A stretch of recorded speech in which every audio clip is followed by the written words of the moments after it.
Yeah. In your house with O'Con. Hey, O'Con in your house. Hollywood in your house.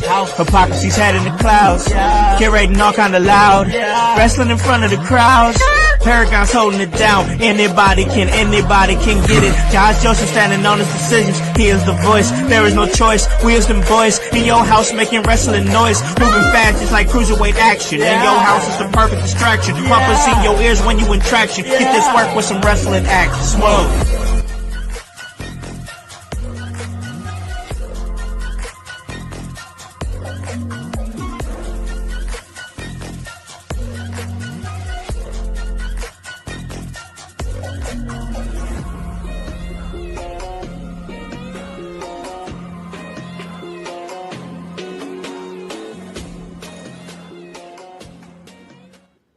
What is up, guys? What is cracking? It's the Man, and I am in your house. And you guys already know the vibes. Anytime we slide on through, we're here to give you that work when it comes to this professional wrestling business. And guys, it is Thursday. And guys, as you know, we have moved some of our programming. So today we are going to talk a little bit of AEW. We're going to talk a lot of bit of AEW, actually. We're also going to talk about John Cena's last match. We're going to jump right into that and everything surrounding that. But before we do that, joining me as he does every week, he is the voice, Josh Joseph. What is up, brother man? How goes it, house? How goes it, household? Are you out there? Are you causing a little chaos? Because if you are, you're a goblin and you're a friend of mine. I'm so happy to be here. Can't wait to get into a little bit of WWE and then break it down with Dynamite. Yeah. Yeah, man, we are going to get right into it. As a lot of you guys out there in the household know, In Your House received its AEW credential last week. So, with that being said, we will be covering more AEW. And of course, as I do every single season, all you guys out there know or that have listened for a long time know that I always prefix it. If you hear a little coughing, a little nasally or whatnot, got a little nasal drip going on. So as always, just got to prefix it with that when that is going on. But that's never stopped me from putting out some great content for you guys out there at In Your House. So let's jump right into it, voice, because this Saturday is going to be an emotional night for many. I have been on social media for the times I've been able to get on social media and seeing so many different outlets paying tribute to John Cena in his final match this Saturday. It's Saturday night's main event.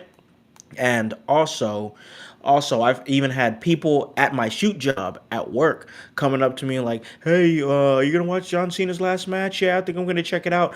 People that don't even normally watch wrestling. I have a handful of people at my job. They know I'm the wrestling guy, so anytime there's a WrestleMania that comes around, or if WWE is in the Indianapolis area, or it's a big major news story that the mainstream media picks up, I'm always one of the first to know about it, even though the truth of the matter is I know before they even tell me. I mean, we're just that deep in the trenches here, ladies and gentlemen. Like, there's nothing that anybody at work can tell me about wrestling that I didn't already know. So, but you know, it's flattering that I'm the guy that they come to when it comes to that. And Daniel Garcia, my man, appreciate you, bro. Working towards getting better. Had this damn nasal drip just for a couple weeks, but I'm on the other side of it, and that usually comes with a dry cough and kind of like a frog in your throat. So I'm healing, getting better, but I wanted to make sure I put out some content for you, Daniel Garcia, and everybody else out there in the household. So, voice, we are approaching John Cena's final match. I want to ask you, what are your thoughts going into this final match? I know you've been real clear you're not a huge Cena guy, but I just want to see where you're at. What's your vibes like as we are approaching Saturday? It's Thursday now. We have 2 more days of John Cena as an active professional wrestler. Yeah.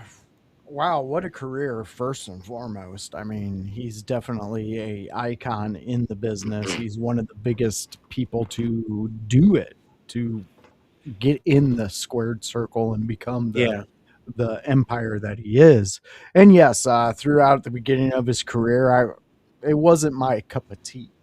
Yeah. But I Same. I'll understood. admit it. Yeah, I understood why the kids loved him, why he was over, why everybody was buying his merch. I got it. I understood the assignment, but it wasn't for me. Um, Sure. Famously, I've said multiple shows that we do, his heel turn got me. I loved Yeah. it. I Yeah. absolutely love when an extremely good guy will just boom, all of a sudden now he's bad. Now no Yeah. one likes him. I mean, the dude, he think about this. This is the biggest attraction wrestling has had for our generation. He topped Hmm. Hogan. He Yeah. topped Warriors running out to the ring. He topped all that stuff. Okay. Yeah. He was one of the biggest attractions. And then when he did this heel turn, all of that went away. But it was still as powerful as if all those lights were going off. I absolutely think what John Cena did in this change of his career, becoming the bad guy, then going back to the good guy, coming out on top, no matter if he wins or loses in this match. John Cena, he got me to become a fan of his. I'm not out there buying any hustle, loyalty, and respect crap, but I will say I have thoroughly enjoyed this. And when I do go back and see matches with John Cena in it, when he was doing his first big run, um, I kind of look at him a little more with happiness, I guess, instead Yeah. of disdain. Yeah. No, I hear you, bro. Ghostface, I hear you, bro. Gonna be crying buckets on Saturday. I don't want John to go. Listen, bro, I'm gonna be honest with you. I don't want John Cena to go either. And here's why. Because past his, match with Cody at WrestleMania, he had some banger matches. Yeah, At the age of 48 years old, he looks good as fuck for 48 years old. And the matches that he was having, the one with AJ Styles, him and Cody Part 2 at SummerSlam, him and CM Punk, him and Randy Orton did great. Even him and Logan had a great match. And, I just, it's hard to see him go. But listen, man, here's the thing. He most definitely is what Voice was saying, one of the most profitable, one of the biggest names like ever in wrestling. He's part of rarefied air.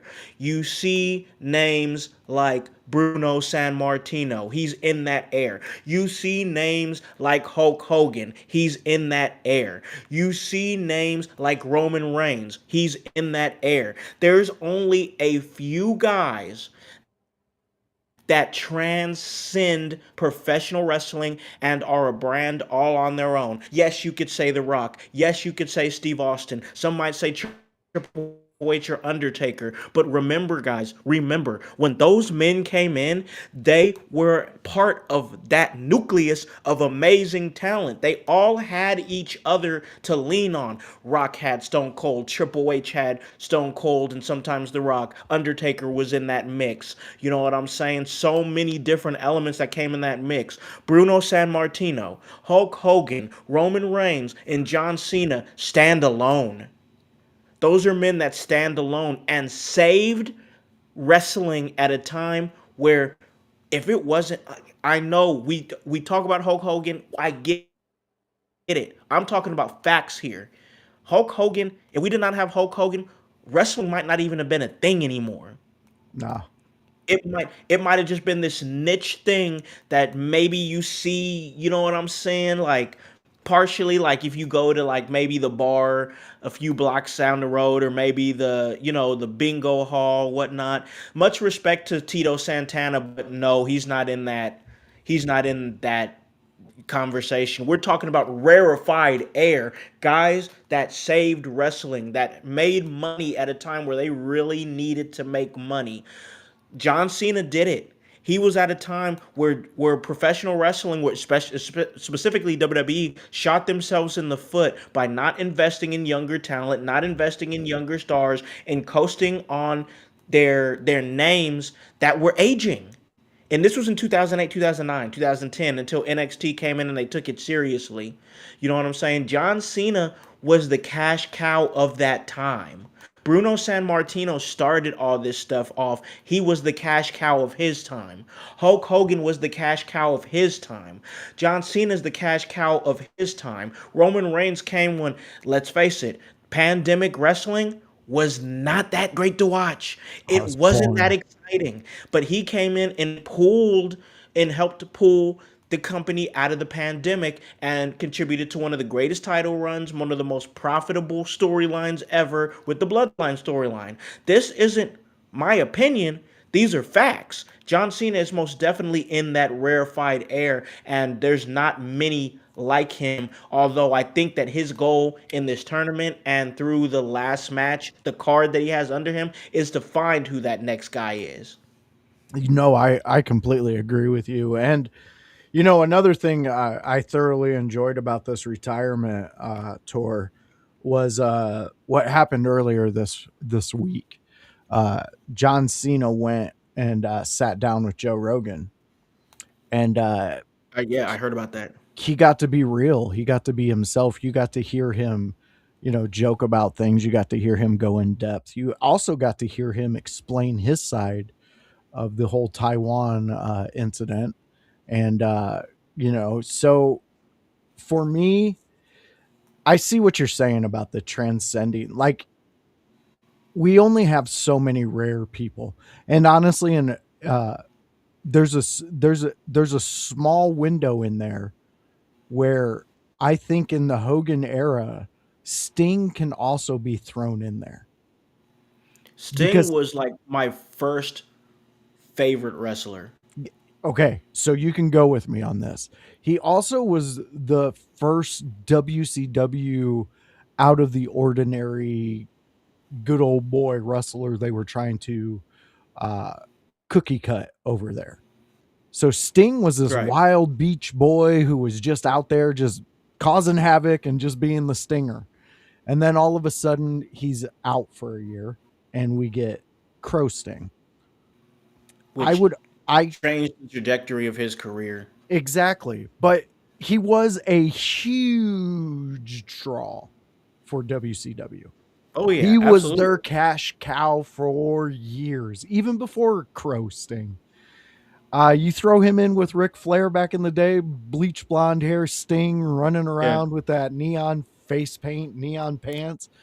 You're making money. But again, the reason I bring up Sting is because these are the guys we're talking about who moved a part of wrestling, and Yeah. John Cena is in that book. He moved it. He kept it alive and said, "Get on my back and watch where we go." And he is, and this kills me to say, but he is one of the biggest, most profitable wrestlers to ever exist. And it's facts. You can get angry, you can get all in your feels if you decide to, but you're going to be the fool on the hill on that one. I don't know what else to say, bro. Like he is that guy. Like it's yes,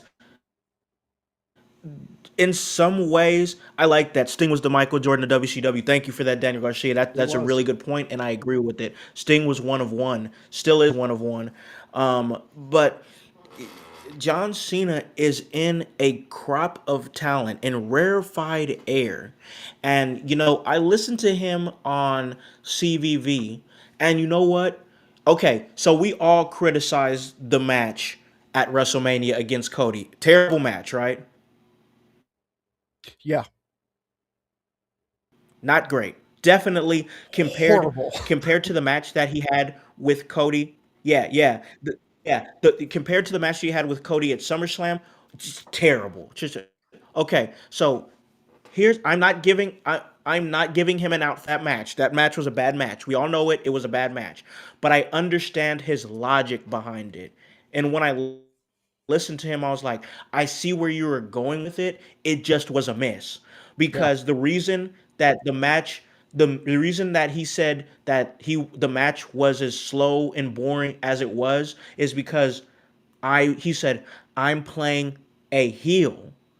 I'm playing a bad guy. I'm not a cool heel. That's why I didn't change my entrance music. That's why I didn't change the way that I dress. That's what everybody expected me to do when I turned heel. I'm a heel, which means you want something from me, and I'm going to give you nothing. yeah, Nothing. No cool music. No black clothes. No flashy clothes and no flashy match at WrestleMania. I'm ruining wrestling by ruining the main event of the biggest show of the year. In his mind, that was his idea of ruining wrestling. And I was like, fuck, the match was still terrible, but I like that. I like where you were yeah, heading. It was just a miss. I like his thought pattern there. yeah. I love that too because that's a next level heel. That's when you're I don't getting even in. think we're ready for that yet. No, you're not. And here's what would have just it would have drove it home. And House, I would have said that this John Cena tour, if they would have done it this way in that Mania match against Cody, if they would have had one of the greatest, just pure wrestling matches you'd ever seen. Almost like on par with him and AJ back in October. Exactly. Like you just go balls out. Let's see what we can do in between these ropes. That way, his ruining wrestling also plays into there's a part of John Cena that will never let wrestling be ruined. And then you play off of that. And to me, that is that flow like I try to get as a producer over here at IYH. You want that beautiful symphony where everything is just hitting on all cylinders and that Yeah, motherfucker is just firing. yeah. But I will say, despite that, the dude's retirement tour has been fucking fire. And I did not expect at the end of this year I would be saying that. Yeah, dude. So here, and to add to your point real quick, as far as making the main event fire for WrestleMania, you could have still done that, and I think that John could have still got across that he was trying to ruin wrestling, but Exactly. like, but like every single time, like he tried to slow the pace of the match down, or he tried to take it to another, that would have been Cody's cue to be like, no, no, no, I'm not gonna let you do this. Yep. I'm about to pull it out of you. We're about to fucking Ex- go. exactly. That would have got John's story across and delivered a great match because Cody would have been like, no, no, no, you're not ruining shit, bro. I'm about to make you work. You know what Yep. I'm saying? That should have been the story. Yeah. That should have been the story. And I think they gave it back to us in SummerSlam or whatever. But let's talk about that because right there around the time at SummerSlam is when they did the sudden switch between him where he went from heel to baby and whatnot. And it was kind of a boom, we're doing this right now. We're breaking necks or whatever. You know what I'm saying? Like this is a breakneck decision. The heel turn we feel like it ran its course, but we need Yep. John to go out as a baby. And you know what? I Here's why I think it worked. Just like you said, it's been fire. But the reason why it's been fire in my eyes is because we needed to miss good John Cena so that way we could appreciate good John Cena when we got him back for the last 6 months. You know what I'm saying? Because before he turned heel and went back to babyface, but before he turned heel, they wasn't popping for the run down the aisle. Nope. When he turned back face he was a heel, when he was a heel, he was walking down the aisle with his title up, his towel with him on his back. No run, no flashy, no No over the top music. John, no talking, no music, no Stu the cameraman, like none of that. But then when he brought it back at Oh, SummerSlam, everybody was like, "Oh my heart, I'm gonna Yeah. miss this." That's right. We only got like 6 months of this left, and I tell you, bro, it's gonna be the most. I don't care. I'm being honest. It's gonna be the most emotional thing because I have no problem saying since this past SummerSlam, every time I've seen that man run down that aisle and the crowd has popped for him, I've got goosebumps every single time because I understand that it's like this is going to be one of the final times that he does this. And Saturday is going to really have that feeling up intensified. No, I I agree with you 100%. You hit all the points of what made this great, from going from a face to a heel back to a face. He understands wrestling fans. He really It's does. and it's simple in what we seen in this turn. Um, they weren't really popping before he went heel, but then he took it away from everybody. Yep. And he told us, he laid out his blueprint. Yep. He was John never quiet about it. John Cena has never he has never been so transparent except in this run of his whole career. Like, this dude he didn't have any sneaks, any hidden things. He told Nope. everybody what he was going to do, and he followed through. And not only did he follow through, but he made it important again. He Yeah. made you go back to the time in which, if you were a fan of his, you fell back in love with what he was doing when he was running out. And he had to take it away for a little bit. And real quick, before we move on, I'd like to hit Tony's. Oh, wrong one right there. The finish of that match. I agree with you 100%, Tony G. The finish of the Mania match with Cody, it's like one of those things where, why is Oh, there this many chefs in this kitchen? yeah, And man. honestly, all that did to The Rock was hurt his image in wrestling fans' eyes, in my Oh opinion, God, yeah. Oh, no, because no, no, no, people no, are bro. not You're right. asking for it. No one wants to see him. Who, He's who's not attractive to the common wrestling fan anymore. when was the last time you heard chants for The Rock? None. No, I don't care. Like Even when straight that up, bro. WrestleMania shit happened, no one was Bro, chanting Rocky, bro, Rocky. dude, I don't care anymore. Exactly. Like straight up, listen, bro. I'm being 100% real with you, voice, and you guys out there in the household. And if you would ask 13-year-old Khan, you ask him who your favorite wrestler is, it's easily The Rock. Dude was the coolest, the absolute coolest when you were a kid. And I'm gonna say it like this too because it does play a factor, especially a young man of color seeing somebody that kind of looked like me, and he's just like, this dude's a complete badass. He's so fucking cool. Like he says what he wants. He fucking can run with the corporation and become champion. He can talk shit. He can. He's the coolest wrestler. Like in my mind, he was the best wrestler because I thought he was the coolest. Now, as I got older and my taste in wrestling changed, I realized that he was not half the performer as some of these guys. And that's not a diss on him. That's just facts. Fast forward to 38-year-old Khan.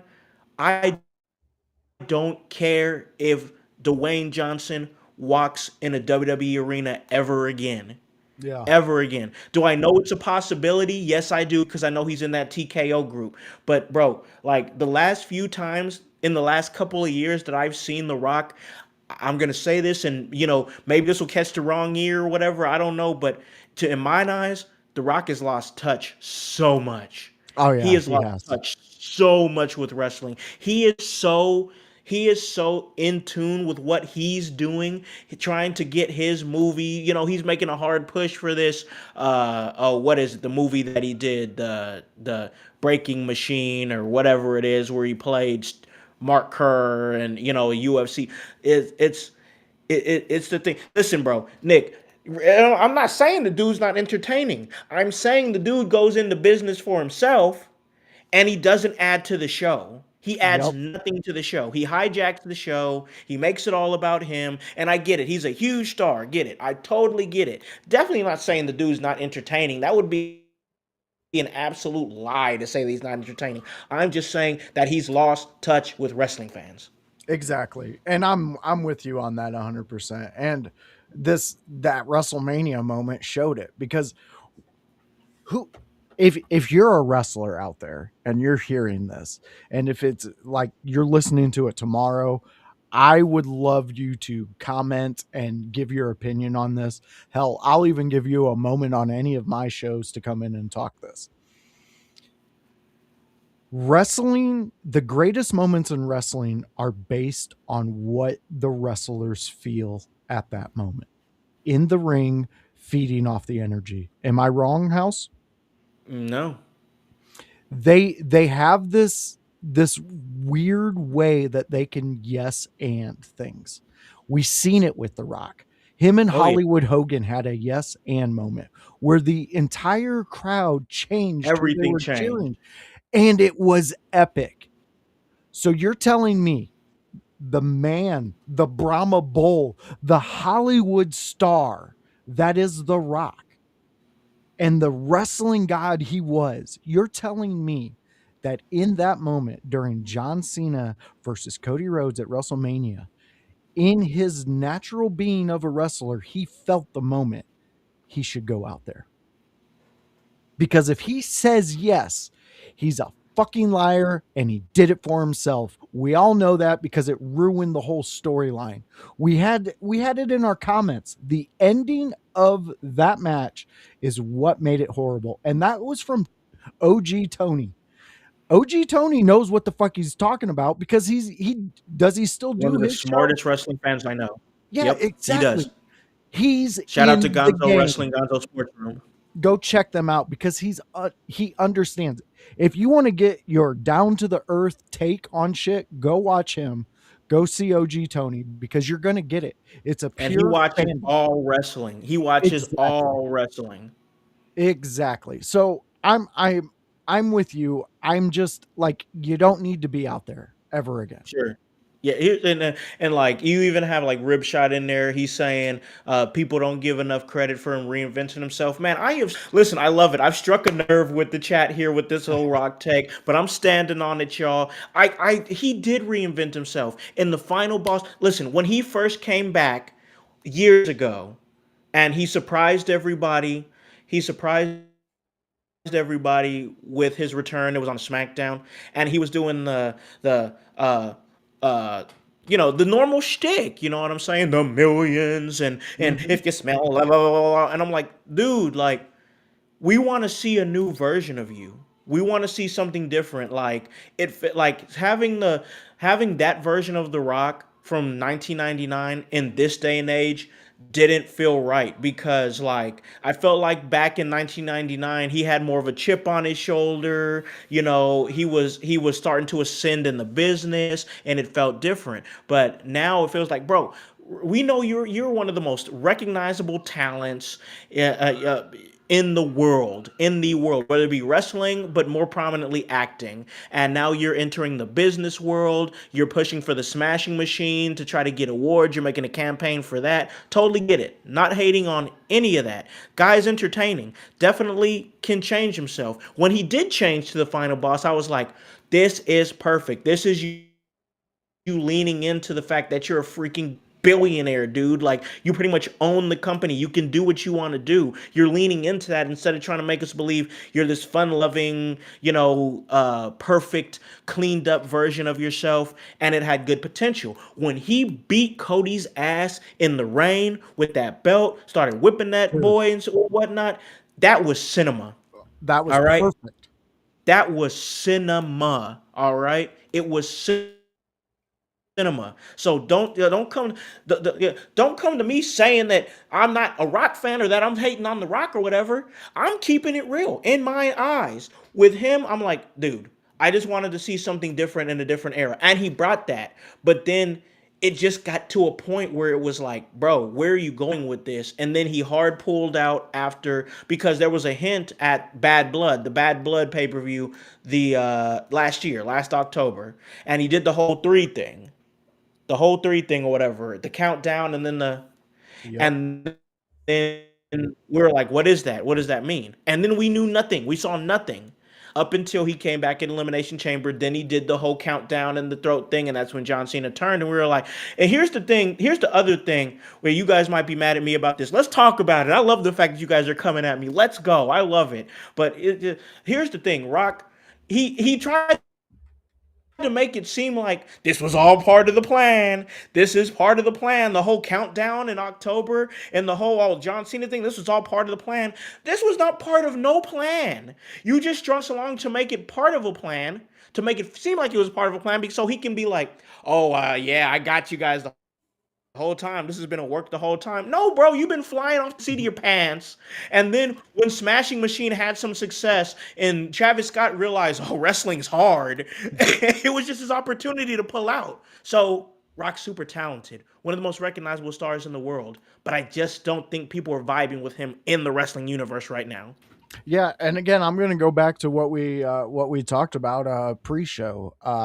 It's for me, they wrote bad for The Rock on this one.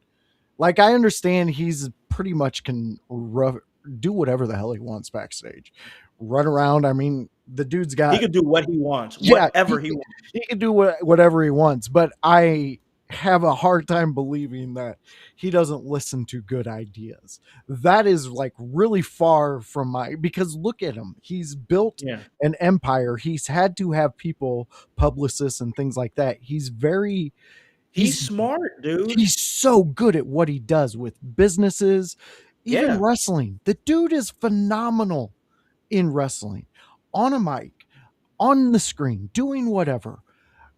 I'm just saying, this whole thing at the end of what we seen with what The Rock gave us, it was not what anybody wanted. They could have Yep. wrote it different. They could have done something completely different and still had him transition. Because I do say, I agree with you, Ribshot. Him going to a new chapter of The Rock was fantastic. The final boss, the adaptation that he did and what we witnessed was great. And it was something that we wanted more of, but we wanted it done in a very story, like our stories are being told in wrestling. We want it done very well and captivating. I think we were we were definitely spoiled when it came to the whole Roman stuff. That was our Yeah. biggest storyline uh, that we were coming off of. I mean, you Oh also yeah. had the Wyatts. They were making a huge splash, but look at them now. Who's out there going? If you're in my chat and you're saying, I can't wait for the next Wyatt wrestling match, stop it. I know you're a scab and you're just in place for someone else, because that is ridiculous. Nobody is asking for any of that. So I don't know. Maybe we get The Rock in a year or two. Maybe we get something. I don't feel that he's done, but I don't feel that he's going to come back and attempt any of that. The only thing he's going to do if he comes back, in my opinion, this is just my opinion, is he's going to finish the storyline with Cody. That has to be finished. You can't start that stuff and just Yeah. not finish it, because it was good when we seen the three and then him. Yep. Dude, Because that we all thought that it was leading towards something. That's where I yeah. think that's where some people were getting mixed up. That maybe they're thinking that I feel some sort of way about The Rock or whatever. But like, it's not the fact that he left; it's the fact that he left and there was a storyline, a major storyline. This isn't fucking Vengeance Day, you know what I'm saying, or Backlash, or whatever, or Great Balls of Fire. You know what Yeah. I'm saying? Like, this is WrestleMania, and you just kind of dipped out at a time where they really could have used your star power, and the match fell flat because you weren't there. Travis Scott is a piece of shit, and it just is what it is. Like, Travis Scott, look at I Show Speed. He got destroyed at Royal Rumble by Braun Breaker. I had the voice on this very podcast saying that man will never enter a WWE ring again after that. And this some bitch is down in NXT over at the Performance Center training with Randy Orton. Prove me Like, wrong. dude, I respect. Like, that's how I see it. So, like, I don't know, man. That's just my side. And Ripshot, you're right. If The Rock showed up on WWE, or if he announced that he was going to be there next week, ticket sales would go up. I get it. WWE has a very specific audience that buys tickets to their show, and it is not mainly internet fans. Let me be clear about that. The fans that go to WWE shows are not widely internet fans. Nah. Trust me. I just went to an AEW show last week. The internet wrestling fan base goes there. You can see the difference. It's a big Yeah. difference. The internet fan base goes to AEW shows. They don't go to WWE shows. Some of them do. Not saying that it's completely out that they don't go to shows, but I'm just saying there's a specific fan base that WWE is catering to that I think we're going to see that change happen after John Cena's final match, because that's going to be their last show on Peacock until their next Saturday night's main event. But then everything is going to be on ESPN, starting with the Royal Rumble in Saudi Arabia. And I'm telling you, much love and respect to John Cena.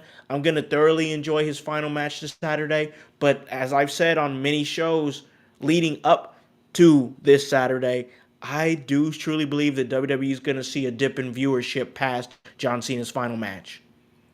I fully agree. I I mean, they'll prove me wrong, much like I show speed. If they do it, they prove me wrong. I eat my words. I move on. I throw out the next theory.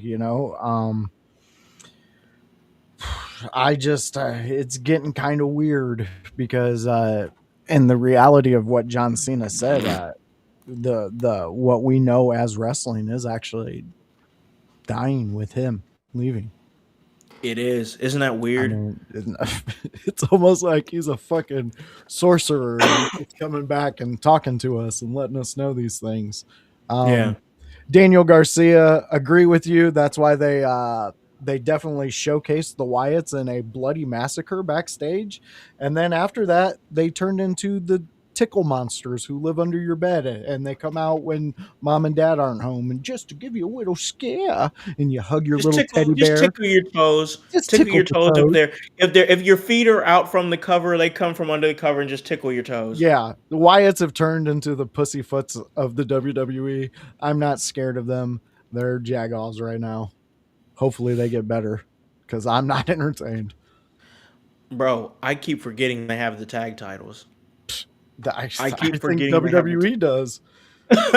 Man, That's all right, all right. Let's before we go to break, come back and talk some AEW. We do have an undercard here, and we'll just go through it real quick. It looks like it as of right now, unless they add something tomorrow on SmackDown. It looks like this is a four-match card, which I thought there would be a few more than that, but we've got, of course, John Cena versus Gunther. We also have AJ Styles and Dragon Lee versus Javon Evans and Leon Slater. That's gonna bang, undoubtedly. hmm Bailey versus Soruka. That should be pretty good as well. I'm And looking then for that one. that's going to be good. And then the undisputed WWE champion Cody Rhodes going up against the NXT champion Obafemi. So, all right, is there any match outside of the main event? We're going to keep the main event out of it. I think we all kind of know how this is going to go down with the main event. I know I have an idea, but let's keep it outside of the main event. Those three matches that I mentioned, is there anyone that you're really just like, man, I'm really going to be locked in for this one? Bailey Solruka. Like undoubtedly. I want to see Yeah. Solruka going up against someone like Bailey on a big event like this.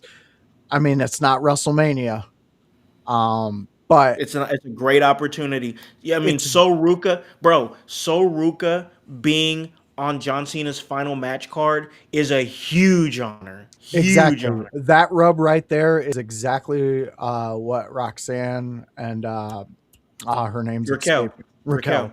Raquel. They got off of from the last It's Survivor PLE. Series? Yes, Yeah. I mean it's the same rub because Raquel, look what she's doing just past Monday. Anyways, yeah, so I'm looking forward to that, and obviously I want to see Oba and Cody. That's gonna be so good. I think listen, I know we talked on Yes, Sunday. We I had a do. hype. Yep. Oh, for sure, OG Tony. Yeah, yes, sir. Yes, sir. I know we talked hypotheticals on Sunday where I said I would have Cody getting like feeling a little bit of cocky and putting the WWE Championship on the line. Guys, I know that's not gonna happen. I would love to see it happen just to shake the even my son was like, I don't like that idea. I was like, I don't care if you like it. I think that it would shake things up. It changes the face of the WWE men's division on SmackDown if Cody puts the title on the line on Friday and loses it on Saturday. Now, I do think that you can get a good effect without the title on the line if Oba still beats Cody. I think it sends a message to everybody in the locker room that Oba Femi is prepared for the main roster and he's prepared for guys like the WWE champion. Yeah, I agree. I think this is a big test for uh, Oba and Soul. Yeah. I think we're about to witness one of the better undercards that we've seen, Oh uh, yeah. and it's going to be wrestling. That's what I love about this. Yes, am I a huge fan of C4 tables, We chairs, love it. anything you could We install? love it. Love it. But when you can give me an old school wrestling match, like tell me tell me you just took me back in time and we're watching Benoit versus Malenko Oh my for the god. US title. Oh god. I'm So fucking hooked. I'm ready to go yeah. and I'm giving you money. So Those I match. Oh, yeah, Malenko and freaking Benoit. Oh my god. and I really think that we're going to get a really good undercard on top of a great main event. So I'm Yeah. looking forward to this one. But time will tell, and we'll see what happens on Saturday. Absolutely. I also want to add. I want to take every single. Listen to me here. I want to take every last bit of cash that I have, every dollar, every cent, all my possessions, and I'm investing it in Javon Evans for the next 15 years. All right? Javon Evans is like either 20 or 21. I think he just turned 21 just in the last few weeks or something. He's on John Cena's final match Yeah, card. That we talk about Soruka, massive. We talk about Obafemi, massive. We cannot overlook the fact that Javon Evans is in everybody's mouth right now. All right. You had Swerve Strickland, one of the absolute guys in AEW, saying, "I think that Javon Evans is better than I is better at 21 than I was at that age. I think he's better than me now." You have guys like that saying that. it, You have guys saying that this dude is the next few. He's wrestling Randy Orton. He's on the final match card of John Cena's final match. Like everybody's saying, this kid is unique. Ethan Page even said, "I wish that I knew who I was at 21 the way Javon Evans knows who he is." Like I'm telling you, bro, every last cent, every last possession I'm invested in Javon Evans because I think the way everybody is getting behind him and the way he's naturally just electrifying, that dude is one of the next faces of the company. And I can safely say I think in the next 6 or 7 years he'll be a WWE champion. I agree with you. Let me pitch this sentiment to you. So you remember the first time you seen RVD Yeah, and him and all the things he could do in a ring. yeah. Nobody like him. One Nobody of like one. him. One of a kind. That dude, he was phenomenal. Javon Evans gives me those same types of feelings, but Yeah. a younger, more put together. And when I say that, I mean exactly what you're talking about. He knows himself. He is very confident in the ring. RVD, of course, was amazing. Oh, He incredible. just incredible. But he had to figure out who RVD was. Yeah. And then by that, we had to figure out who he was as fans. Yep. He Javon, had to I figure it out, and then we had to catch the vibes he was putting out. exactly. Javon Evans is already putting out those vibes of who he is, and you better watch because it's going to be exciting.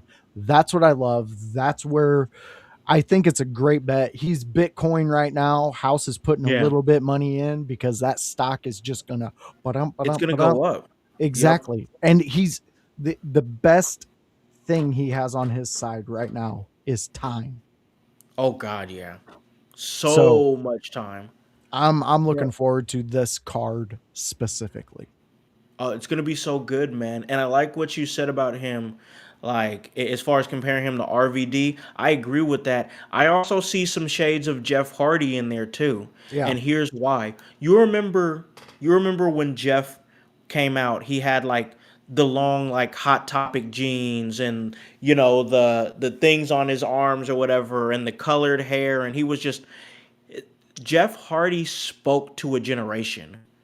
That's where he got over, is that he was somebody. There was a whole generation of kids. Like, of course, you had your section of kids that were like, yeah, John Cena, do the right thing, be awesome, and take your vitamins and blah blah Nerds. blah, say your prayers. Yeah, but then you had the other like grungy, you know what I'm saying, type of vibe of kids. I hung out with them. Like when I moved from LA over to Ohio, that's who I hung out with, was like the more grungy, like punk rock type kids or whatever. And like it's a whole corner of fans that was like, I see Jeff Hardy and he reminds me of myself.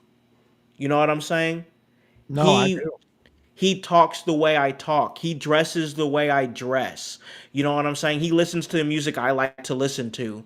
Like He he does the was same drugs I do. he does the same drugs that I do, bro. I truly believe, because I heard, I read a snippet on a podcast that Javon Evans was on, and I like that, the thrilling outcast. I like that a lot. I also like the Billy Kidman comparison. That's good.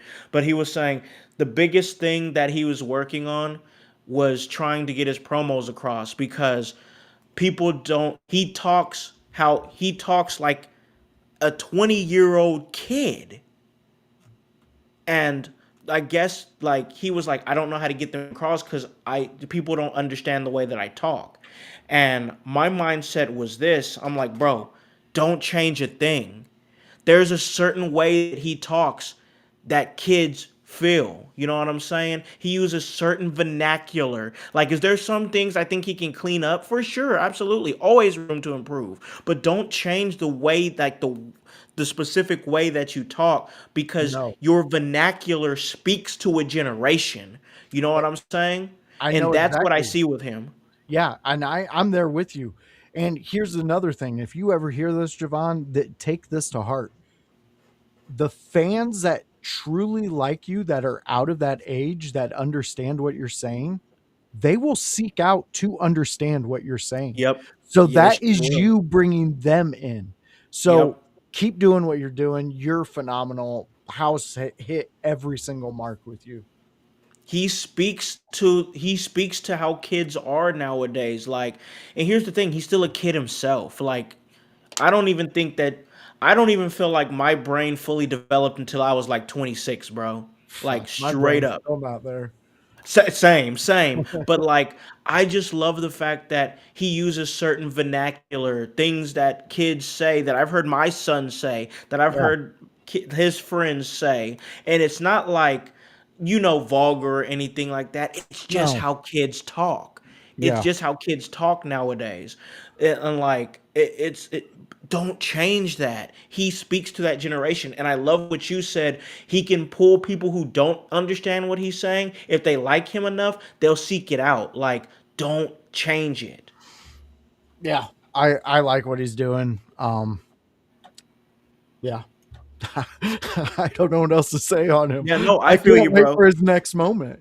Saturday's Yeah, going to and be big. it's gonna be Saturday, man. That tag match is gonna be fun. We're gonna get a chance to see Javon Evans get in a ring with AJ Styles. That's so massive. Leon Slater, TNA representation there in this it's what John Cena wanted. Yeah. Like, and I think he's getting. what he's asking for. I thought there'd maybe be one more match on the card. Once again, we still have to get through SmackDown, so we don't know if they're gonna add something last minute on there. But I like what they got going right now. But all right, we have got to take a break. We talked a little bit longer because we got to talk some AEW, and I'm excited because there was a lot of things on the show that I did like, a lot of things that I didn't like too, and we're gonna talk about that and so much more on the other side of this break. Hello, everyone. It's the Pope Elijah Burke, founder and president of the Love Alive charity. I wanted to take this brief moment to share with you my charity's continued humanitarian efforts to positively impact the impoverished communities in and around the greater Jacksonville area. This cannot be possible without your support.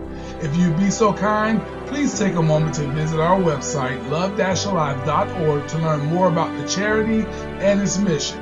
Also, feel free to donate to our 501c3 organization that operates off of the donation of the public, which is you.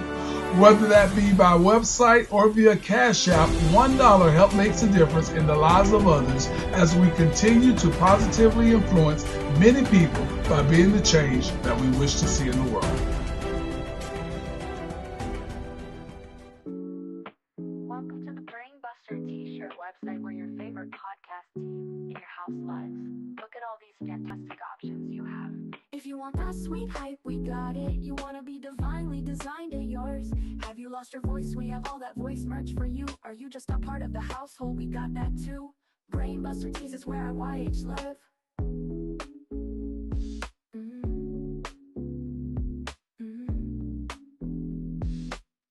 Brainbuster Tees is where IYH live.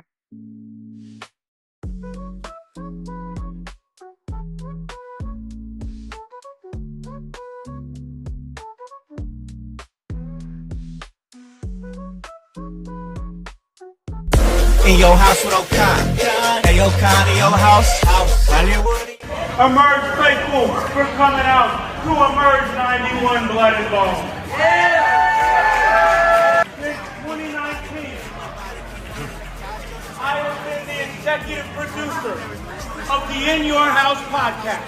Since 2021, I've had the opportunity and the privilege to be a part of Emerge Wrestling in Columbus, Indiana. The honor and the privilege to tell all of you, right here in the middle of this ring, that Emerge Wrestling, in collaboration with the In Your House Network, will be at the Squared Circle Expo this March in Indianapolis. Indianapolis, Emerge Wrestling is in your house. We'll see you in March. Hey, O'Con, in your house. Hollywood, in your house. Welcome back to In Your House. I am just vibing out with my man, the voice, Josh Joseph. We have talked a lot of John Cena's final match. We have talked a lot of the undercard. Man, I went into a whole rant about The Rock that pissed the chat off. I still love you guys, though. Keep it coming. It's not always about agreeing, but it's about understanding at the end of the day. So, that's what we're doing. We talking some wrestling, ladies and gentlemen, and man, I have been on the move. It's peak season at my job right now, and man, it has got me tired, but thank goodness I got Goalie Nutrition, Goalie Gummies, keeping me going, keeping me getting through these long shifts and all the work that's going into it, and you can be a part of that wellness journey as well. All you got to do is go to goalie.com and treat yourself to some of the Matcha Mind gummies, the apple cider vinegar gummies, a lot of them, the ashwagandha gummies. They all help with getting energy, restoring, and keeping focus. Go to goalie.com and enter promo code IYH at checkout for a 10% discount. And hey, let them know that In Your House sent you, and check out everything that we're doing on Apple Podcasts and Spotify. And we're on X, and we're on Twitch, and we're on YouTube, and we're on Facebook Live. You can catch what we're doing at all those spots. So, ladies and gentlemen, check us out. But we're going to continue this episode of In Your House Thursday Talk, as we're going to talk about the main topic of tonight's show, and that's AEW, as we have been dipping our toe a little bit more into the AEW World Voice, and I went ahead and started it out by watching at the very beginning, and that was the women's tag team match. The Babes of Wrath, Harley Cameron, and one of my personal favorites, and I know for sure one of yours, Willow Nightingale, going up against Timeless Love Bombs. That's Mina Shirakawa and another favorite of mine, Timeless Tony Storm, for the AEW World Tag Team Championships, the Women's World Tag Team Champions. It was the tournament finals. I thought this was a fun match, and man, I really thought that Mina and Tony were going to win. But one thing that I do enjoy about AEW that I got a chance to see also last week during the Continental Classic there live in Fishers, Indiana, between Claudio Castagnoli and John Moxley. AEW does have a habit of zigging when I think they're going to zag. So I was most definitely excited to see Willow Nightingale and Harley Cameron win those championships.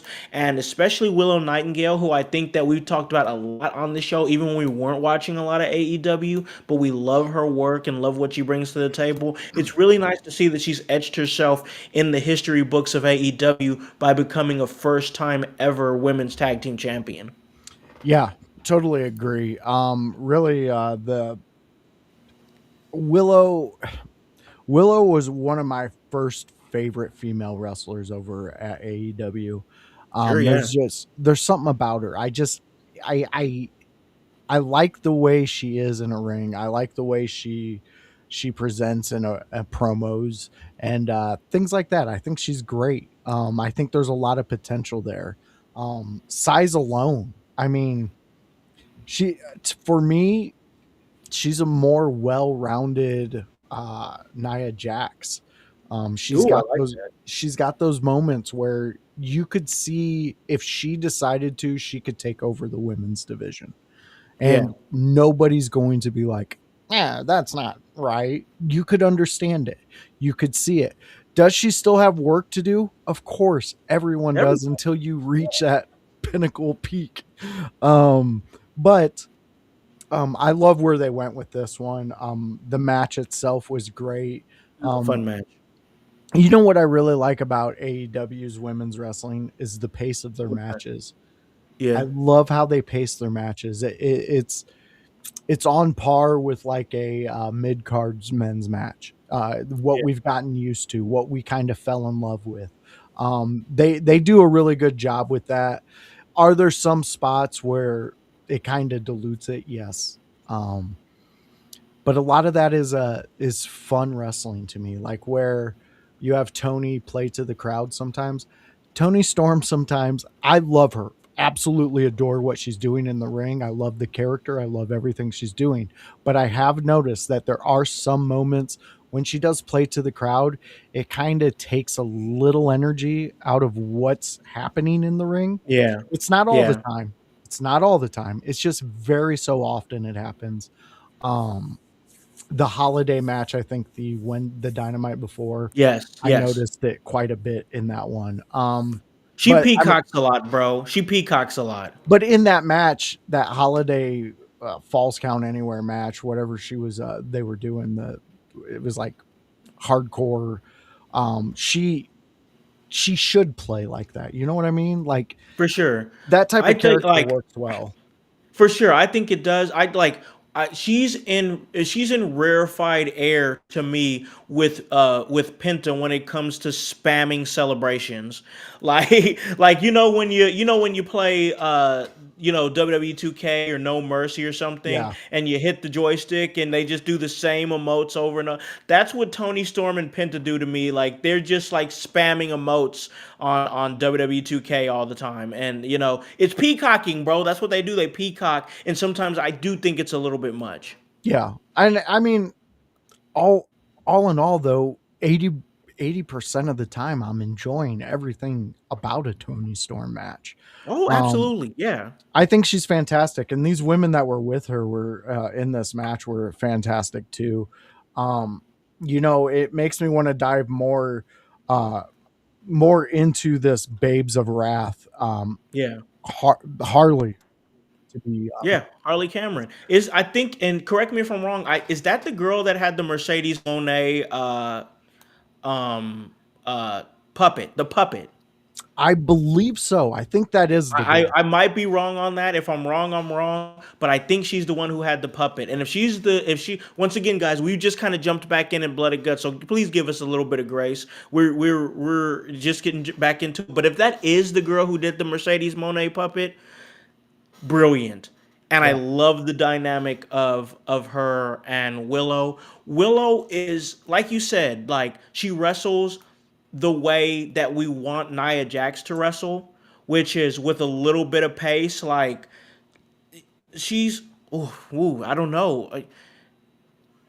Willow Nightingale in some kind of ways reminds me of, like, wow, Vader or Bam Bam Bigelow. No, I You can see know, that. like, I don't want to misspeak here, but I'm like, she moves with pace, but she works big. You know what I'm Yes. saying? Yes, and Vader was huge in that. You wouldn't Oh, think, and huge. Bam Bam too. Both of those guys, just looking at them, you wouldn't Deceptively think. quick. Oh my God, they were so quick and so agile and just able to just really hold a match. And I think Willow has that in her. She shows it in matches. Yeah. And here we go. Wow, Awesome Kong. I didn't I even think love about that that. I reference. like that. Thank you. And That, yeah, that's good. And I would even say a more athletic Awesome Kong, because Yeah. Awesome Kong didn't have to do a flip. She didn't have to do any of that stuff. She No, she didn't have to. she was there to be your Lesnar in the female division. Oh, that's good. Yeah. That's it. Awesome. When you Just a big, huge athlete that moves faster than what they look like they move and has a lot of strength and a lot of brutality. The Yup, only thing, like, we saw it a little bit with the Blood and Guts. Like, we know that Willow can go there. And the fact that we know Willow can go there and the fact that she's so lighthearted and kind and everything, there's a darkness inside Willow Nightingale, which I think adds layers to her character. it does. And just like you said in the chat when we were watching it, Sky Red. Yeah. Oh I yeah. mean, She's made me a fan, man. Since that moment, I'm checking out anything that girl is doing because yeah, she when I saw that Crimson Mask and the way she emoted with the Crimson Mask, I was like, "Whoa, okay, like you got me." You know what I'm saying? I don't have those moments every so often because I don't normally watch wrestling for the first time. yeah. Like, remember, once again, Blood and Guts, we locked in, we dipped in, and we took that time, and now we're even more motivated because the credential, like, I'm gonna always bring that up because I'm proud of that moment. You know what I'm saying? But it's AEW giving us an opportunity. So, like, we're giving it back by talking about these shows, and I gotta tell you, before that, before we got the credential, before that, we were like, we made the decision we're gonna lock into Blood and Guts and see what AEW does. There's not many times I get a chance to watch wrestling for the first time. In Sky Blue, Sky Crimson, Sky Red, you made a fan out of me. I'm gonna follow whatever you do when you're on AEW programming. Yeah, fantastic job all around. And the women's division in AEW, I'm a fan of. I mean, It's getting so good. yes, exactly. And all elite women tag champions, Babes of Wrath. They got Yeah, it. They got that win. And it was a great display of sportsmanship at the end. Um, I loved it. You didn't need to overcomplicate that. yeah, exactly. It was what it was and what it needed to be. Yep. You don't need to add to it. Again, harken back to that WrestleMania moment, but we won't start What any would be the fires in the chat. Yeah. What would be the point of turning Tony and Mina heel in that moment? You know Nothing. what I'm saying? There'd be no point at all. So for them to come in, show love, show respect, they did the same thing backstage when they were celebrating backstage with the tag titles. It did exactly what it needed to be. You keep Mina and Tony in their lane, and now you got the Babes of Wrath, and then this because here's the thing. I like what AEW is doing because they're seeing what's happening over in WWE, and they're not directly referencing WWE or doing anything like that. I hate when any company that tries to compete with WWE does that. Let me make it clear. Stop doing that. You don't need to talk about WWE to get yourself over. But I do like the fact that they're taking some of what WWE is doing and quietly applying it, like women's tag team wrestling, because women's tag team wrestling over on the WWE side of things is really starting to pick up in a huge way with the Kabuki Warriors at the top. The women's tag team wrestling is now main eventing Monday Night Raws and whatnot. So that's very great. And I think AEW is looking at the opportunity that they have with the women's roster that they have, the growing women's roster with so many different names, like the names that we talked about, including Mercedes Moné. You have Athena that's waiting in the wings as a 3-year Ring of Honor champion. Julia Hart is in that mix. Sky Blues in that mix. There's so much there's so much possibility with what they're doing to where you could have a women's tag team division and it makes sense. Yeah, I'm there with you, man. I'm hooked. I'm there on Wednesdays, so they Yeah, got me for a little bit at least.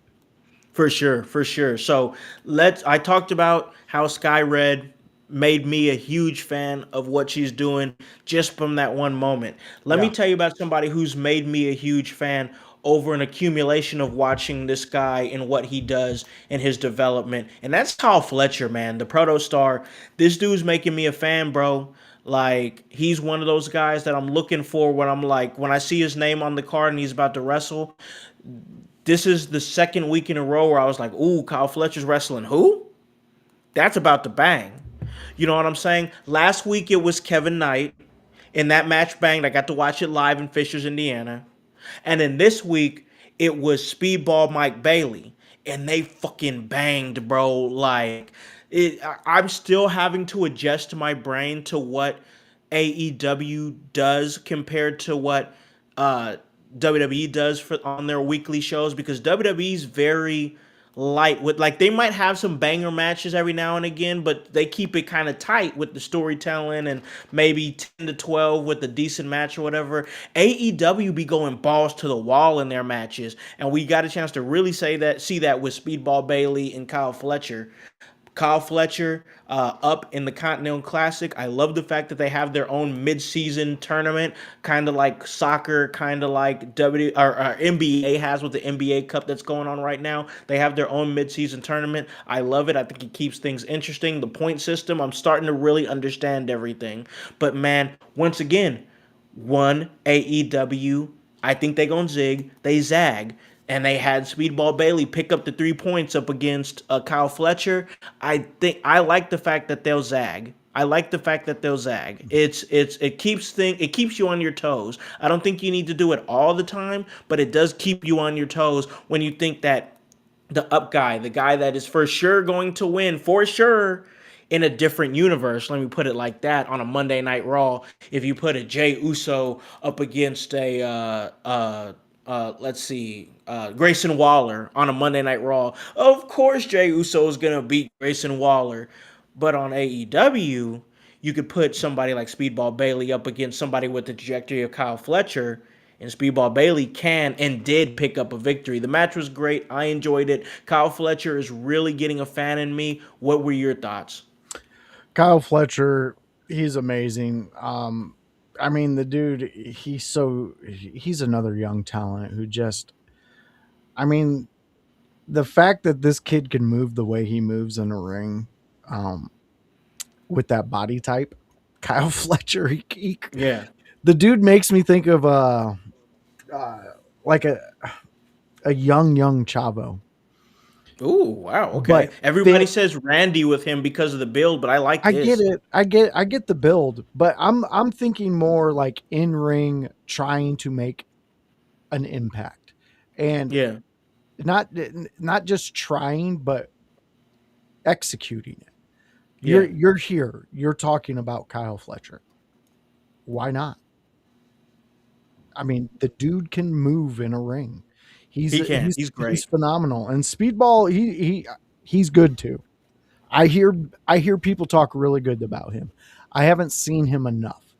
All I'm For going to sure. go off. That's fair. Yeah, I mean, I can't critique a guy that I haven't really seen that much of. But Kyle Fletcher, I'm telling you right now, this dude's going to be looked at anytime contracts come up. And Oh yeah. AEW better have a plan in place for him, because I wouldn't want to let this guy go, because I could see him doing some really big storylines in a few years. And he's a homegrown talent. This guy. I think we both can agree, and I feel like that. I feel like WWE feels like they have that type guy with like I think it's Miles Bourne over in NXT. I think the partially deaf wrestler. Yeah. He's great and all too. Don't get me wrong. I've got a chance to see him wrestle and he's good, but like Kyle Fletcher, bro, that dude has a very distinct look. I get it. Everybody says, Randy Orton, especially when he flexes and kind of does the whole the thing that he does there where he flexes and whatnot. I'm like, bro, you look so much like Randy. It's insane, especially with like, it's really giving 2009 Randy Orton with the bald head and you know what I mean, the physique. But then he's the proto star with the pink trunks and everything. Dude's so damn good. He's a member of the Don Callis family, which Don Callis is really really good at getting his guys over and Yeah. getting the crowd to dislike them. It's crazy that the two, and this is just shout out to the ECW watch along, the two biggest managers in wrestling right now come from ECW and or have some sort of ECW background, extensive ECW background. Yeah. I mean, I don't know him as Don. I only know him as Cyrus. Cyrus the Virus, bro. That dude, he knows how to get heat. And when you have a guy like him or a Heyman Mind who knows how to get the emotion out of the crowd at any Yeah. moment that they want it, I Jones, hate him all you want.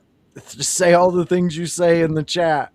But I'm telling you, Don Callis, Cyrus the Virus is He somebody gets to it. watch, because he can build something. And if your name is linked with him, fantastic. Yeah, for sure, for sure. I enjoy his work. I really do. I just enjoy good manager work. You know what I'm saying? Of course you And do. like, of course, right? Like, love it. Like, but okay, I've talked a lot. I want to ask you because I know you watched and checked it out and took in what you could take in. I don't want it to be just me talking here. For you, it might have been something I already mentioned that you want to add to, or maybe it's something completely different that I hadn't touched on yet. What really jumped off the screen for you or AEW? Outside of whatever the obvious stuff is, what was it that really got you, or a point of the show that was like, hey, okay, I really like this. Um, you know what? I'm a guy who likes storytelling, and I Of like course. when you can tell me a good story. I love the luring Chris Stratlander backstage and her Yeah, getting yeah. jumped. I like that. I like things like that. Those are things that keep me going, especially in a promotion. Uh, but we talked about one thing pre-show, and I really like. I've been thinking on it, because Mm-hmm. it's really something that I think maybe some people might have lost and not seen, or maybe they're not even talking about. It's not on their radar, but the evolution of the Bucks. I mean, Oh yeah, yeah. we're to a point where, criticisms aside, for whatever reason on the internets, what do the Young Bucks do bad?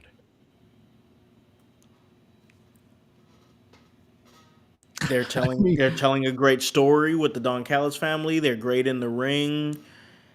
They've cleaned up their image from the VP era. I mean, they just did magic with that. They wiped that shit clean because they're over again. Jack Perry is over again. Right now, in my mind, the Bucks are doing everything right and have really bounced back from that bad VP storyline. yeah, I agree with you, and I think Swerve has a big hand in that, in the match that they had. I forget the whole title of the match, but it was when they were stapling each other in the center of the ring. Yeah. Yeah. And anybody who's actually come across wrestling the Young Bucks since uh, this whole reinvention of them. Um, the Young Bucks are a unique unicorn in the world of wrestling in the fact that they can make you hate them, and then all of a sudden they erase it, and now only a section of people hate them, and now they're back on the everybody's cheering for them. Everybody's Yeah. because they're fantastic as a tag team. I mean, for me, they're a Hardys combined with the Dudleys. Throw in Edge and Christian, and top it off with fucking any mid wrestler of the '90s. Yeah. Like that was like a mid card wrestler. Like Yeah. these guys, they captivate me in ways that I want to know what they're going to do next, because Yeah. I I know we're into their next chapter, but where does this chapter take them? I mean, where do they go? Are we ever going to see a split like inside AEW with these two? Right. Where I mean, I could I they still got a lot of miles left and a lot of stories to tell. So I think we could definitely get there. I will say this. I do think that they were smart. And AEW is kind of doing it a lot right now where they're trying new things, but some things are going back to their old roots, like, Jurassic Express, they're yeah, back. You know what I'm saying? The Young Bucks are now back. They're the Elite with Kenny Omega. Things that should have probably never changed that worked, they're going back to, and I think that that's the smart approach for it, because they are starting to hit a really good stride where the pacing of the shows are better. They're putting good match quality on TV, which I think that they've always done that, but they're telling better stories. We talked about it before we went on the air. Staying right here with the Elite going up against the Don Callis family, very easily digestible storyline. There's $1 million that's on the line. You have Don Callis, who's offering Jungle Jack Perry $1 million to come and join his Don Callis family. There's a signing bonus, and this and this and that. The money ended up in the possession of the Elite. So now, Don Callis is like, you know what? I could just sue you and get my money back, but I want my pound of flesh. So what we're gonna do is we're gonna have a 6-man tag, and whoever wins keeps the million. And I'm like, bro, you just made a match that was already gonna bang have a purpose. yeah, There's a reason now, and it's easy to digestible. Who don't want $1 million? You know yeah. what I'm saying? Who does not want to legally acquire $1 million? And it's a rivalry. It makes sense. So, like, yeah, bro, like they are starting to have their banger wrestling that they do, that fast paced, breakneck style that AEW is known for, that we saw in Ring of Honor and New Japan Pro Wrestling. That's what I watched in my lull from WWE days when I got really deep into the indies. So now I'm getting back into it and I'm seeing what they're doing. They're going back to some Ring of Honor things. You know what I'm saying? They're going back to some New Japan things. And I enjoy it, but it's with the addition of adding a story to it. That little thing, that little extra spice that you need. You don't need too much of it. Let's just throw $1 million challenge in there between these heated rivals right now while we're revisiting the Elite stable and trying to get them back established again. Let's just sprinkle a little bit of dash of story in there. That's what I like. I'm there with you, man. That it's perfect. You have people believe liking Jack Perry again. Enough said. I didn't think it was possible. Enough said. Enough said I with them didn't on think that it was one. possible. Yeah. I mean, And they did it. it's it's amazing when you actually think about where Jack Perry was to where he is right now. Dude And was the most hated man in professional wrestling. yep. And I want They you to could know not this, stand this dude. Jack Perry. I yeah, I still have your Jungle Boy mini figure up there on the wall. So whenever I run into you, you better sign that son of a gun. You never left my wall, buddy. Yeah, never left it, bro. That's what's up. All in all, I love the way they're cooking. I've talked a lot about a lot of what I love. I gotta be real, bro, and I got to be real. This is what we do here.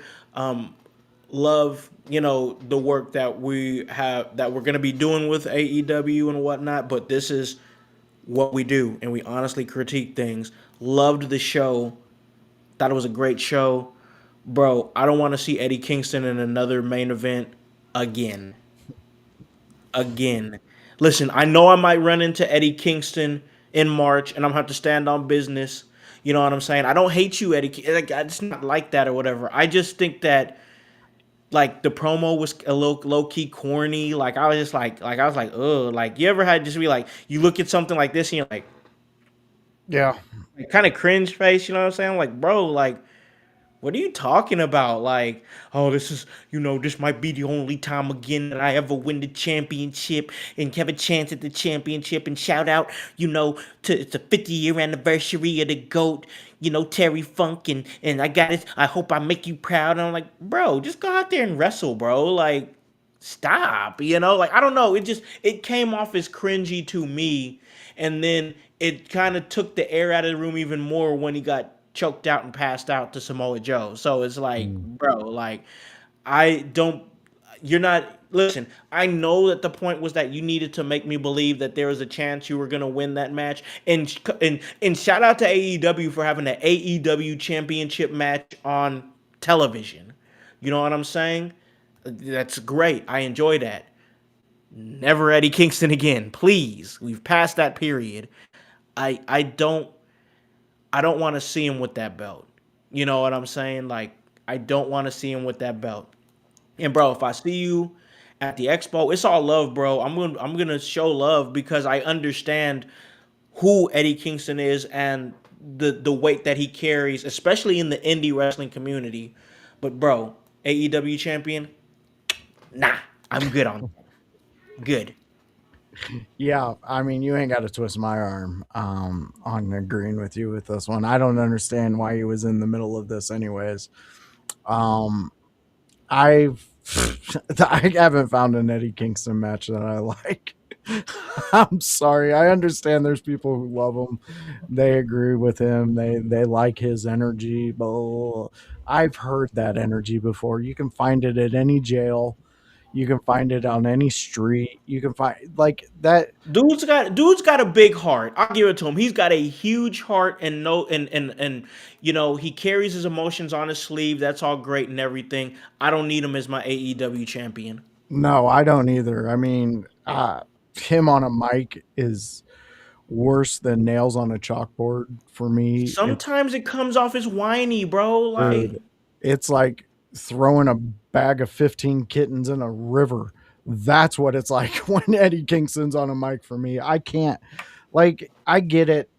He plays to a certain group, a certain he fan does. set, and that is great.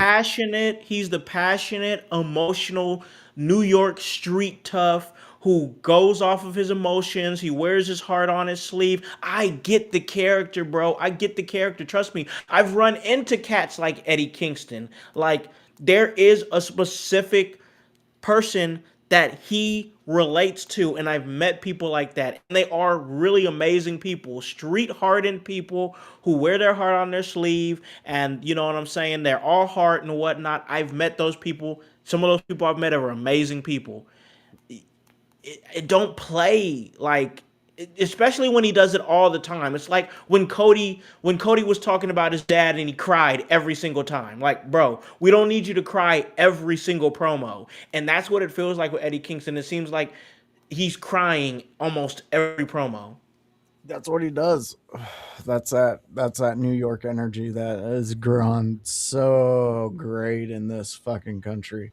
I'm so tired of it. Like, I don't give a shit about your New York. Well, then, you know what? Go to a couple speech classes. Maybe you'll correct that. Or maybe ask Jim Ross how he fixed his. I don't know, Eddie Kingston, but stay the fuck off. Oh, it aggravates the piss out of me that he has a contract somewhere. Bro, I listen, bro. I'm about to get heat for this because I'm a, I'm a LA guy. I never understood the whole, yip yap and whole like, oh, New York this and New York against the world that. Like, bro, you guys don't drive, you guys ride in taxis, you pay $3,000 a month to share the same wall with your neighbor, you throw your trash out in the middle of the floor to feed the families of rats that are out there. What the hell are you so proud of, I bro? don't know, man. I don't know. You got, What are you so proud of? yeah, you can Oh, walk because out. if you can make it here, you can make it anywhere. We're street toughs. Bro, why are you so proud of sharing the same wall as two of your neighbors and paying $3,000 a month for an efficiency? Brother, why? Yeah, what the fuck are Why? you doing? But hey, that's them. They again, he hits to a certain demographic of fans, and uh, hey, Bro, street they tough. about to, the New Yorkers is about to pop me, bro. They about to I come in. know, dude. We might need to get security at this expo. For sure, bro. Like, what the hell, bro? I'll make it worse. Fuck the Knicks, bro. Like, Yeah. Oh yeah. like, yeah, okay, there we go. There's that. And let's just go ahead and put a cherry on top of that. Yeah. But listen, man, I'm enjoying what I'm seeing with AEW. I Oh, they're enjoy good. the They're fact doing good. yeah, I enjoy the fact that I can see an Okada match on a week. I got a chance to see my first Okada match last week for the first time in person. I haven't seen Okada in person in 7 years since last week. He was back on TV again this week. I enjoy it. AEW is real. I'm really starting to feel those old Ring of Honor, New Japan Pro Wrestling vibes that I got when I really watched. Bro, I was so deep in it. I was so deep in Ring of Honor. I was so deep in New Japan because I was so, at this time, anti WWE because I was like, all you guys are pushing is John Cena and Randy Orton. I don't want to watch this anymore. So I Yeah. took my business elsewhere. I didn't. I'm adamant on I'm not gonna watch something and just complain about it all the time because I hate it. I'm gonna go and watch something else. And damn, I'm glad I did because that gave me the opportunity to watch things like Ring of Honor, watch things like New Japan Pro Wrestling, watch things like more TNA, watch things like MLW, watch things like Lucha Underground, like I'm so grateful for that time as a wrestling fan when WWE turned me off because it opened me up to a whole new world of wrestling. And that's the vibe I'm getting on Wednesdays now, is that it is now becoming what I wanted it to be when AEW first started, and that's New Japan collabed with Ring of Honor with the WWE production and money behind it, and that's what it feels like that we're starting to get, and I'm enjoying it. No, we are, and I think that's I, you got to give credit. They heard the fans. They understand where Yeah. to go. Things There are still things that could get better, but they are getting better. So, like we've always said here, we give every promotion that we dip our toes into um, a chance. A fair We shake, a fair shake. Yeah, but if the product doesn't hit us, you hear exactly what we're saying. Yep. And that those are our honest opinions. Those aren't us trying to play to a crowd, a group. And Even we if ain't trying to get no buzzing on no, like that hot takes or anything. We're giving you honest opinions. these are and everything you've heard here tonight, we've had in our private chats with each other. There's maybe a little more sexual harassment, things like that, but that's neither here nor there. You're not in those Eh. chats. But yeah, we say the same stuff. But that's what I love about where we're at with wrestling. Um, we have a promotion that we've all connected with and we've all grew up with, and they seem to be like the older brother out of his first year of college, and he doesn't want to hang out with you anymore. You're still in high school. Yeah, Kelly, it still hurts. But uh this is where we are, and we're getting excellent programming. So I'm thrilled that we're going to be reviewing Dynamite every Thursday. Yeah, man. It just felt like the right move with the opportunities that are coming our way. I I love it, bro. Like, here it is. Sometimes, and like even on nights like tonight when I'm dog tired and I'm like, dang, we didn't put out an episode yesterday. We got to put out an episode today. But it's moments like the expo. It's moments like gaining our AEW credentials. It's moments like House of Heat last year. You know what I'm saying? It's moments like the live podcast we did in Kokomo, Indiana, to where it's like, you know what? We have got something moving here, bro. We have got something moving, and we've always known when to pivot. And right now, with we was already talking about this. We already was talking about before months ago. We were talking about, hey, there is an opportunity for AEW to come in and kind of scoop up some of that fan base because WWE is taking a pivot point to where they are putting their content in all these different places, and this is what they want to do. This is what's happening. This is not a family owned company anymore. This is corporately owned by TKO. All right. So they're going to do what they want to do. But now that gives an opportunity for AEW to come in. And we're still going to talk WWE. We still have the amazing Tuesday show for reviewing Monday Night Raw. And then Sundays, we're still talking. We even talked some wrestling on this show. But we are going to get a little bit more AEW centric and hop up in that mix because I think that right now is the right time. And I'm excited about it, man. Have I've gotten to a point where I'm looking forward to Wednesdays again. And I think that that's a good spot to be in. I think that's a good spot to be in to where at the very least I'm like, because for a while there I was like, man, I guess I could watch AEW, but I'd rather get a couple hours extra of sleep. The last couple weeks has not been like that. It has been, I got to see what AEW is doing because they're doing some cool stuff and some things that I like.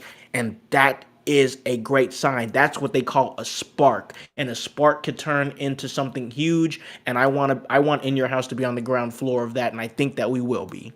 Yeah, I mean, I'm there with you. Nostalgia, it's a hell of a drug. Uh, just don't underestimate heroin because it's a hell of a drug too.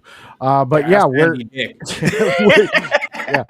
Well, I don't know. Real quick before we go out, did you hear? He gave an interview. Yes, he did. He was fucked up. I saw it on TMZ. Yeah, He was in a trap house, dude. What the hell? Where was he at? dude, he was hanging out with those two guys that were sitting next to him in that interview. And then he said, I seen a guy sitting on the street and He he was a was telling homeless me about guy. his dad. He was telling me about how he lost his kids. And then he was like, he whipped out crack. And I was like, I'll okay, do some. He's like, I'll do some I want to, crack. I want to see what he's on. And then he fucking hit the ground. So be careful smoking crack with homeless people on the streets. That will get you too. But AEW, you got us. We're looking forward to going forward with this and possibly having In Your House talking to you guys at some point. Maybe some of your Oh superstars, yeah. maybe getting some interviews, maybe some questions, some things like that. But we're here, we're ready. March is our next horizon. So I'm looking forward to it. Most definitely. And I think that there's going to be so much that's going to be coming to us. We're starting to get yeses, bro. Those no's are turning into yeses, and that is a beautiful feeling, bro. So we are going to slide out of here, call this a really great episode. I'm going to get me some dinner, get ready to do it again for another hard day at work tomorrow. But it's great because I'm going to have a little bit of In Your House to listen to. Thanks to my man who joins me every single week. That's the voice, Josh Joseph. But he doesn't just come here on Thursdays. This dude has many different shows and is always working and grinding. I'm not going to tell you. He can tell you better than me, voice. Where can they catch you? All right, so here it is, the new show. It's on a Thursday. It's the AEW review show where we're going to look at Dynamite and we're going to check it out. You're going to see a whole new background, a whole new studio, things like this. We Changing just up. had to get you guys, yeah, we had to get you guys something. So we did it. So tune in with us on Thursdays. It's going to be more 6 p.m. Join us here and you'll have some fun on a Thursday. Outside of that, you can hit me up. I started a new project. I just thought we would throw it out there and see if it was going anywhere. You guys liked it. It's the Mount Rushmore. It's where me and Nick, you seen him in the chat, Yes. we pick our Mount Rushmore for a topic, our favorite four of whatever the topic is, and we discuss it. We give our opinions, our whatever our picks are, and then at the end of the show, the last half of it, we give it to you guys, and we'll hear your Mount Rushmores, and That's then awesome. you might hear what we have to say about it. You might like it, you might not. Who knows? Who cares? I had Chris Benoit on mine. Yeah, top male wrestlers of mine.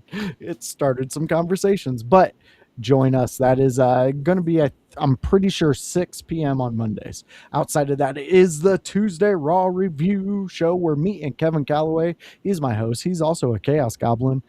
We talk Monday Night Raw. We bring you into what we're watching, and it's Monday Night Raw. It's a fun time, and me and Kevin, we absolutely love doing this show.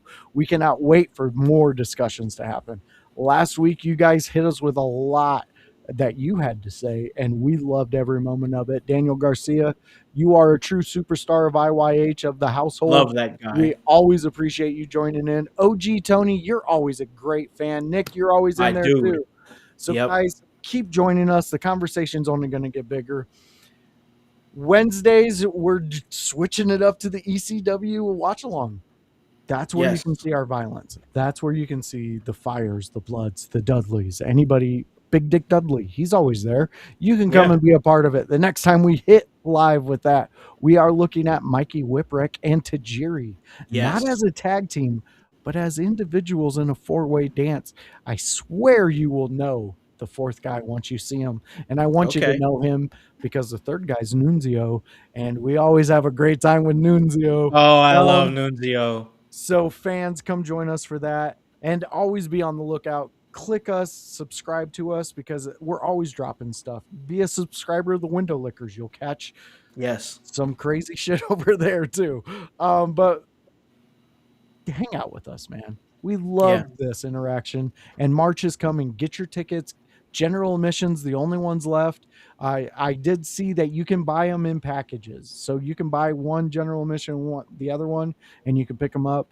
They're very helpful if you have any questions, but there's going to be so many superstars there of today, yesterday, and way back when. So come hang out with us. It's going to be a fun time. IYH is going to change the Expo game. I guarantee it. Yes, we are.